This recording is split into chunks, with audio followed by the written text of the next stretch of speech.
बच्चों, अब इसी के आगे मैं आपको, अभी आपने एंटी देखो, इससे पहले वीडियो में क्या देखा आपने, एंटीबॉडी की संरचना है ना, और आपकी सहज प्रतिरक्षा और उपार्जित प्रतिरक्षा क्या होती है। अब हम देखते हैं एक्टिव एंड पैसिव इम्यूनिटी क्या हुआ। ये मत समझना कि वो सहज और उपार्जित है, वो अलग चीज़ है, वो तो टर्म है। यहाँ पर हम बात करें सक्रिय और निष्क्रिय प्रतिरक्षा की। सक्रिय प्रतिरक्षा किसे कहोगे और निष्क्रिय प्रतिरक्षा किसे कहोगे। आपने देखा जो भी पैथोजन होते हैं, कौन पैथोजन मतलब रोगाणु, या इन्हीं को हम क्या कहते हैं, एंटीजन भी कहते हैं, ठीक है।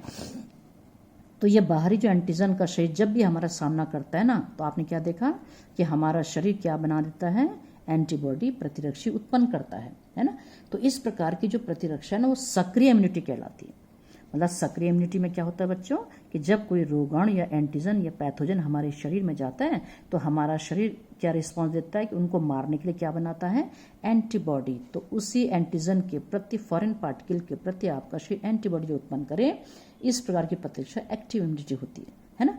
अब भले ही आपने देखा कि इस प्रकार की प्रतिरक्षा धीमी होती है ना, क्योंकि एक बार जाएगा अंदर, फिर शुरू में कम एंटीबॉडी बनाएगा, प्राइमरी टाइप का रिस्पॉन्स होगा ना, और पूरी प्रभावशाली अनुक्रिया दिखाने में उसको ज़्यादा समय लगेगा, क्योंकि दूसरी बार जब वो आएगा तब हमारे ज़्यादा एंटीबॉडी बनेंगे, सेकेंडरी रिस्पॉन्स जब दिखाते है ना।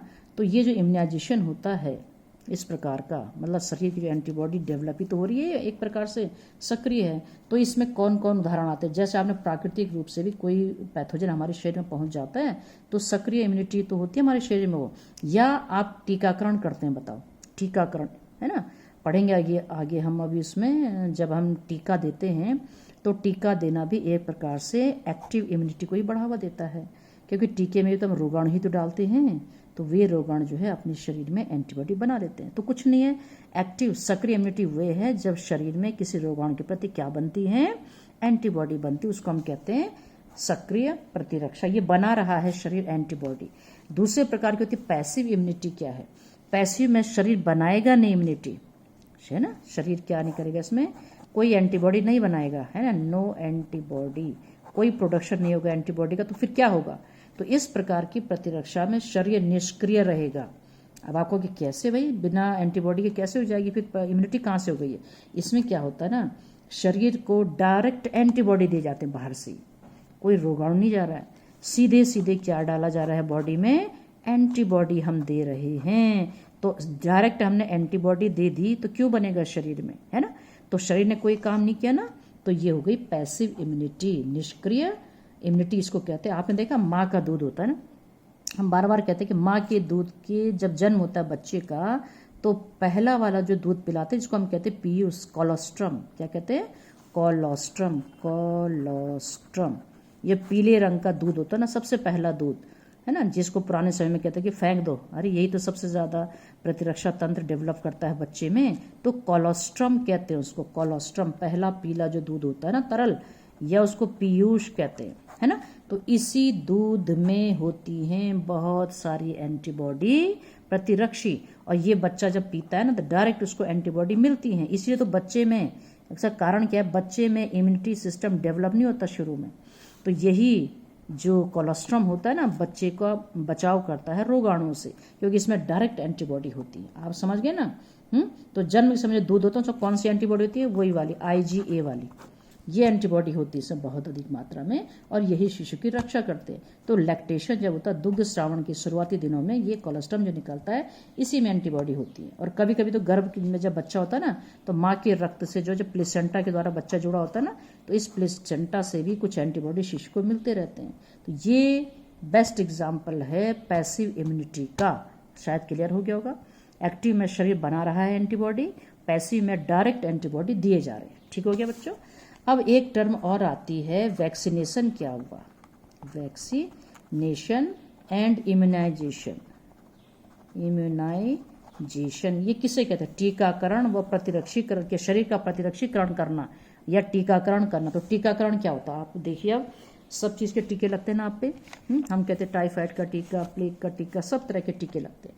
तो टीकाकरण में होता क्या है, टीके में, है ना, वैक्सीन में क्या दिया जाता है भाई, तो वैक्सीन में होते हैं, जिस मान लो आपको टाइफाइड का टीका लगा, अब टाइफाइड किसके द्वारा होता है, साल्मोनेला टाइफी के द्वारा, बैक्टीरिया ना, तो उसमें क्या करते हैं ना, जो पैथोजन होते हैं ना, रोगाणु, उनको मृत कर देते हैं या उनको निष्क्रिय कर देते हैं या उनको इनएक्टिवेट करने के साथ वीकेंड पैथोजन वैक्सीन, वीक मतलब उनको कमजोर कर देना, उनको दुर्बल बना देना, उनको निष्क्रिय कर देना, इनएक्टिव कर देना, निष्क्रिय कर देना। तो बस उन रोगाणुओं को निष्क्रिय करके टीके के माध्यम से बॉडी में डाल दिया जाता है।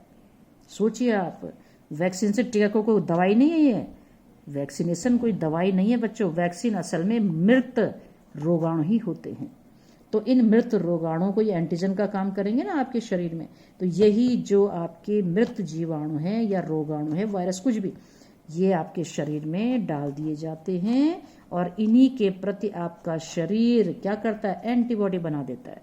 अब ये रोग तो फैला नहीं पाएंगे ना, क्योंकि मृत है टीके में, मृत जीव कैसे पहुंचे, लेकिन फिर भी शरीर इसको एंटीजन मानता है कि बाहर से कोई कण आ गया, मृत है चाहे वो नहीं देखता मृत है या जीवित है, तो बस वो एंटीबॉडी बना देता है और आपके शरीर में इस एंटीजन के विरुद्ध क्या बन जाती हैं, एंटीबॉडी उत्पन्न हो जाती हैं। ठीक है, तो अब एंटीबॉडी बन गए ना इस रोगाणु के प्रति, आपकी बॉडी में बन गई एंटीबॉडी, है ना।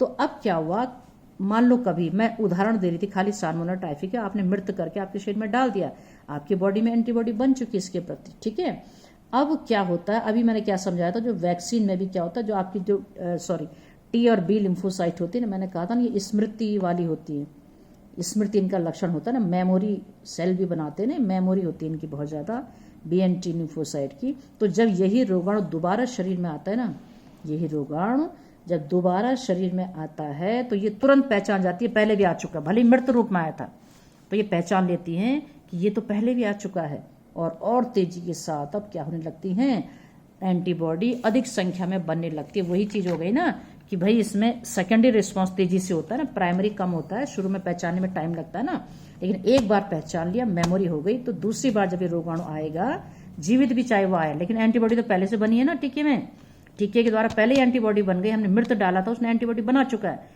अब ये मान लो सजीव अवस्था में फिर से इन्फेक्ट करता कभी हमें जीवन में, तो हमारे शरीर में स्मृति भी है और पहले से एंटीबॉडी बनी हुई है, तो कहां से होगा रोग फिर, तभी तो टीका लग जाता है जिस चीज का, वो रोग नहीं होता है, क्योंकि पहले ही शरीर में मृत जीवाणु डाल करके हमने एंटीबॉडी तैयार कर ली उसकी। ठीक है, तो बस जैसी फिर वो रोगाणु आता भी है अगर, और तेजी से एंटीबॉडी बनती, स्मृति भी बनी रहती है।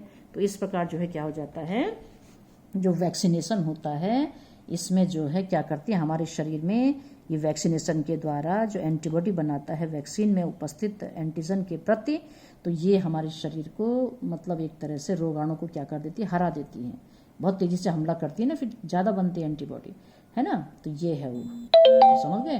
तो यदि कोई व्यक्ति मतलब घातक रोगाणु से संक्रमित होता है तो उसको इसीलिए तो तुरंत एंटीबॉडी की जरूरत होती है, एंटीबॉडी तो बचाती है सारा। टिटनेस देखा आपने, टिटनेस में क्या होता है, वहां पर तो नहीं बनती एंटीबॉडी, है ना। तो एंटीबॉडी यहाँ पर डायरेक्ट टीके के रूप में दी जाती है, किसमें, टिटनेस में, क्योंकि जल्दी खतरा होता है ना, खतरनाक रोग है, तो वहां पर जो टीका लगता है ना इसमें, किसमें, टिटनेस का, मतलब जंग लगी किसी चीज से कट जाए तो जो टिटनेस का टीका होता है ना उसमें एंटीबॉडी तो होती है, तो डायरेक्ट उनको एंटीबॉडी दी जाती है। सांप को जब काटता है आदमी, सांप को, है ना, तो रोगी को उस समय भी एंटीबॉडी की सुई लगाते हैं, क्योंकि जो एंटीबॉडी होती है ना ये वीनोम की विरुद्ध ही बनाई गई होती है, जो सर्प विष होता है ना उसको वीनोम कहते हैं, इसके प्रति एंटीबॉडी बनाई जाती है। तो इस प्रकार के प्रतिरक्षण को वो एक तरह से मतलब पैसिव इम्यूनाइजेशन हुआ, अपने आप ही हुआ पैसिव, क्यों, क्योंकि हम डायरेक्ट एंटीबॉडी इंजेक्शन के रूप में दे रहे हैं। ठीक है, तो कुछ भी है, आपको टीकाकरण समझ में आ गया होगा कि टीकाकरण में हम क्या करते हैं, टीकाकरण के रूप में हम मृत रोगाणु को शरीर में डालते हैं ताकि हमारा शरीर उसको उसके प्रति क्या बना दे, एंटीबॉडी बना दे, और कभी बाद की अवस्थाओं में जब कभी ये जीव दोबारा आक्रमण करेगा, ये पैथोजन, तो हमारा शरीर तुरंत उसको पहचान कर लेगा और तेजी से एंटीबॉडी बना करके उसको नष्ट कर देगा। समझ में आ गया बच्चों। अब आगे पढ़ेंगे हम, रिकॉम्बिनेंट डीएनए तकनीक के द्वारा भी आजकल बहुत से प्रतिरक्षी बनाए जाते हैं, वो अलग चीज़ है। ठीक हो गया, तो ये हो गया। आगे समझ में वैक्सीनेशन के नहीं आया, है ना। अब यहाँ पर थोड़ा सा और पढ़ लेते हैं, डायरेक्ट यहीं से देख लो, इतना तो वो वीडियो भी तो लंबा बन जा रहा है ना। तो यहाँ पर क्या है, ये देखो एलर्जी, एक और चीज, एलर्जी सुना है ना आपने, एलर्जी सुनते आप, एलर्जी, है ना। मतलब कभी कभी क्या होता है, अचानक किसी नई जगह में आप जाते हो तो हम अचानक छींकने लगते हैं, या गले में जो है वीजिंग टाइप की घरघराहट होने लगती है ना, सांस लेते हैं हम, या आप जैसे उस जगह से लौट के आते हो आपके लक्षण स्वयं गायब हो जाते हैं। तो किसी नए वातावरण में जब आप जाते हैं तो वहीं पर कई व्यक्तियों को पर्यावरण में उपस्थित जो विशिष्ट कण होते हैं, चाहे पॉलन तक होते हैं, पॉलन ग्रेन से भी होता है ये, पराग कणों से भी, तो वो उस कण के प्रति हमारा शरीर क्या होता है, बहुत ज़्यादा संवेदनशील हो जाता है ना। तो वो मैंने कहा ना कि परागण, धूल के कण, कुछ भी जीवाणु कुछ भी हो सकते हैं, है ना। तो यही तो एलर्जी भी। तो उस स्थान पर जब हम जाते हैं वहाँ नई नई जो है आक्रमण जब लगता है, धूल के कण, परागकण, कुछ भी हो सकता है, तो हमें ऐसे लक्षण उत्पन्न होते हैं, लाल चकत्ते पड़ जाना स्किन में या कुछ और हो जाना, छींकना, कुछ भी। लेकिन जैसे वहाँ से लौटते वो लक्षण ठीक हो जाते हैं। तो ये एलर्जी होती है ना। तो एलर्जी क्या है, वातावरण में उपस्थित जो एंटीजन होते हैं ना, धूल के कण भी हो सकते हैं, पराग हो सकते हैं, है ना। तो इससे क्या होता है कि जो हमारा इम्यून सिस्टम होता है ना, वो एक एग्जिगरेटेड अनुक्रिया, मतलब एक अतिरंजित अनुक्रिया करता, तुरंत उसके प्रति, उस एंटीजन के प्रति तुरंत से क्या दिखाता है, बहुत जल्दी रिस्पॉन्स दिखाता है। और यही जो प्रतिक्रिया है वो आपको जैसे क्या हो जाता है, स्किन में लाल लाल से दाने पड़ जाएंगे, खुजली होने लग जाएगी, रैशेस पड़ जाएंगे, इस प्रकार का रिस्पॉन्स दिखाती है हमारी कोशिकाएं, है ना। तो जिन पदार्थों के प्रति भी ये प्रतिक्रिया होती है उनको हम कहते हैं एलर्जन। क्या कहते हैं उनको, एलर्जन, है ना। तो इन्हीं के विरुद्ध क्या बनती है, एंटीबॉडी। तो वो कौन सी एंटीबॉडी होती है, IgE प्रकार की एंटीबॉडी होती है ना। तो एलर्जन क्या, वे पदार्थ जिनकी वजह से हमें ये प्रतिक्रिया हुई, जैसे परागकण, धूल के कण, है ना। तो क्या लक्षण हो जाते हैं, जैसे छींकना, आंखें पथराई सी हो जाएंगी, बहती नाक हो जाएगी, सांस लेने में कठिनाई, ऐसे लक्षण आ जाते हैं, मतलब, है ना। तो एलर्जी जो होती है, जो मास्ट कोशिकाएं होती है ना, हमारी मास्ट कोशिकाएं, है ना, तो ये भी एक तरह की मैक्रोफेजी होती है। तो मास्ट कोशिकाओं में हिस्टामिन और सीरोटोनिन का स्राव होता है। 11वीं में शायद आपने पढ़ा था ये। हिस्टामिन और सीरोटोनिन नाम के पदार्थ निकालती हैं मास्ट कोशिकाएं। तो इन्हीं की वजह से जो है हमें इस तरह के लक्षण आते हैं। तो इनके रोकथाम के लिए प्रतिहिस्टामिन या एड्रेनालिन या स्टेरॉयड आदि का प्रयोग करते हैं, है ना। तो बच्चों में वातावरण के प्रदूषणों के कारण इसीलिए दमा हो जाता है, अस्थमा। तो ये सारे एलर्जिन होते हैं। तो एलर्जी कुछ भी नहीं है, ये वातावरण में उपस्थित जो एंटीजन होते हैं उनके प्रति हमारा जो प्रतिरक्षा तंत्र है ना, वो एक मतलब अतिरंजित अनुक्रिया करता, बहुत तेजी के साथ, है ना। तो ये कहलाता है एलर्जी, ठीक है। कभी कभी क्या होता है, ये खाली टर्म है, समझ लो। स्व प्रतिरक्षा अपने आप ही नाम से पता चल रहा होगा। जनरली क्या होता है कि हमारा जो आपका शरीर होता है, जितने भी वर्टिब्रेट्स होते हैं, मेमोरी बेस्ड एक्वायर्ड इम्यूनिटी भी होती है ना हमें, मतलब मेमोरी होती है ना इम्यूनिटी की, है ना। तो आपने देखा होगा हमारे शरीर के अंदर कोशिकाओं में और बाहरी कोशिकाओं में भेद करने की क्षमता होती है। जो पैथोजन आए ना, बाहरी सेल भी ना, और आपकी अपनी कोशिकाएं भी, तो वो हमारी कोशिकाएं क्या करती हैं, इन बाहरी अपनी कोशिकाओं में और बाहरी कोशिकाओं में डिफरेंस कर सकती है, मतलब, ठीक है। तो ये पहचान करने की क्षमता होती है हमारे शरीर में, पहचान जाता है बाहर का ही हमारा है।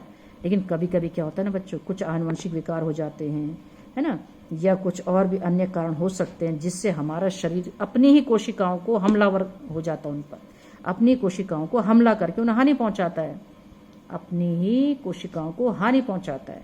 इसको हम कहते हैं स्व प्रतिरक्षा।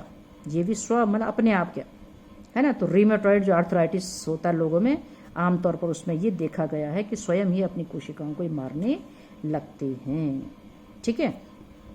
अब बात आती है, थोड़ा पूरा कर ही देते इसको थोड़ा सा। शरीर में प्रतिरक्षा तंत्र कौन कौन सी वे कोशिकाएं हैं जो शरीर में प्रतिरक्षा तंत्र में शामिल हैं। आपने देखा है लिम्फोसाइट, सब आपने पढ़ लिया, श्वेत रक्त कणिकाएं आपने देखा है।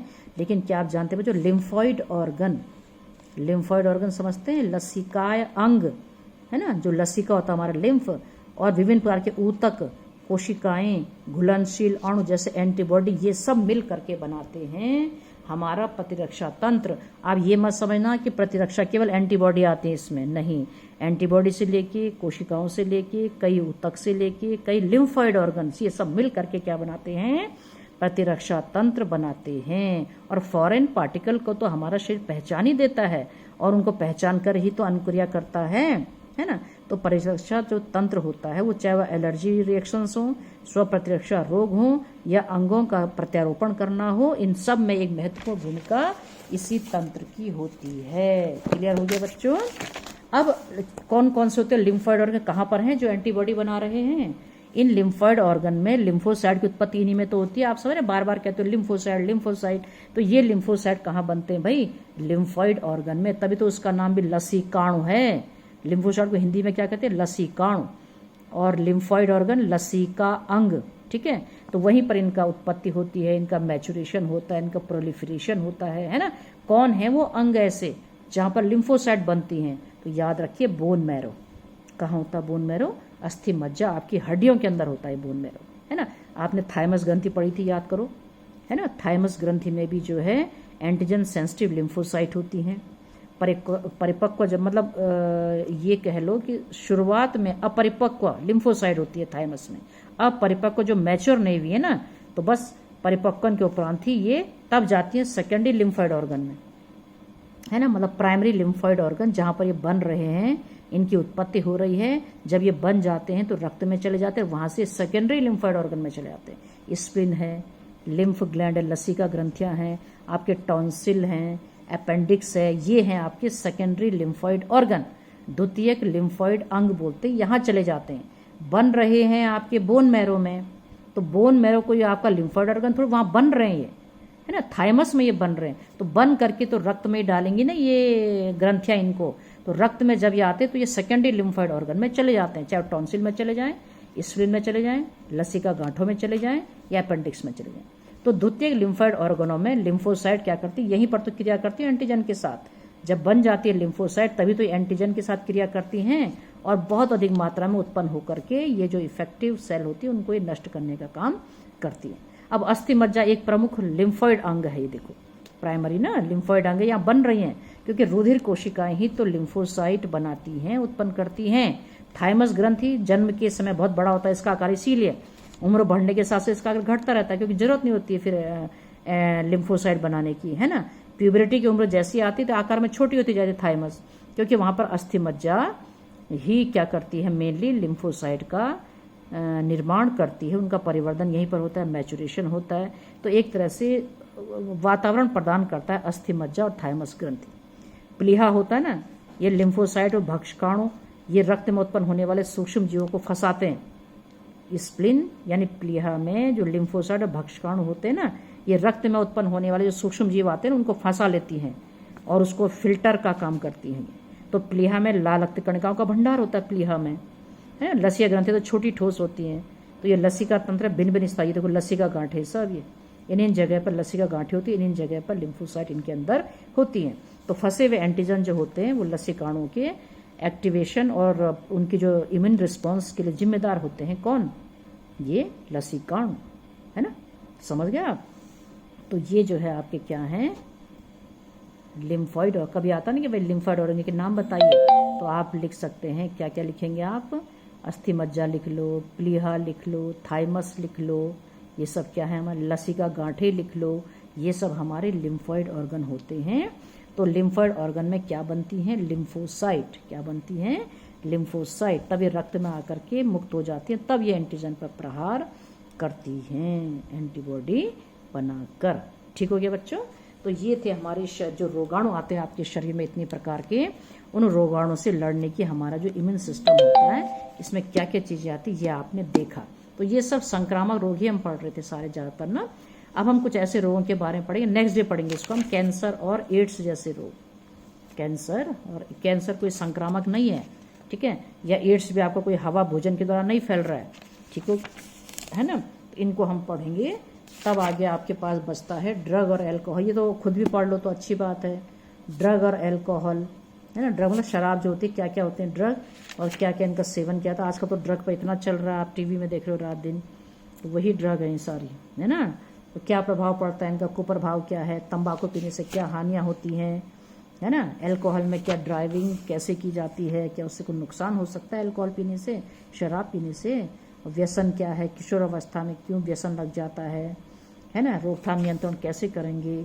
तो ये कोई इतनी बड़ी बात नहीं है, इसको आप खुद भी, तो फिर भी मैं देख लूँगी इसको थोड़ा सा, है ना। तब ये आपका चैप्टर खत्म हो जाएगा। उसके बाद अगला चैप्टर फिर हटा दिया उन्होंने इस साल के लिए, सीधे आपके पास तब आएगा जैव प्रौद्योगिकी आ जाएगा, एक चैप्टर, जैव प्रौद्योगिकी के उपयोग 2 चैप्टर, और एक रह गया आपका मानव जीवन में सूक्ष्म जीवों का उपयोग कहांगे, वो चैप्टर, है ना। ये तो मानव स्वास्थ्य था ना, स्वास्थ्य कौन कौन से रोग फैलाते हैं जीवाणु या कोई भी।